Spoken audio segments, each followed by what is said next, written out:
Hello everyone, today I will show you how to make an object in a photo bigger without changing the photo size. So at first take a photo, okay, and click on this option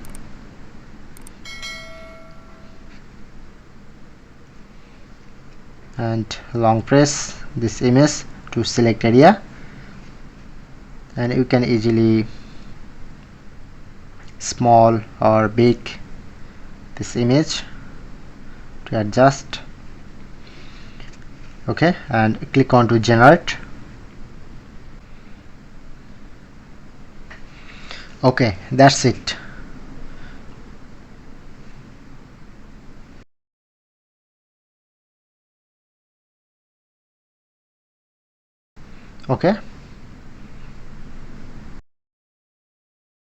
Okay, look here before and after.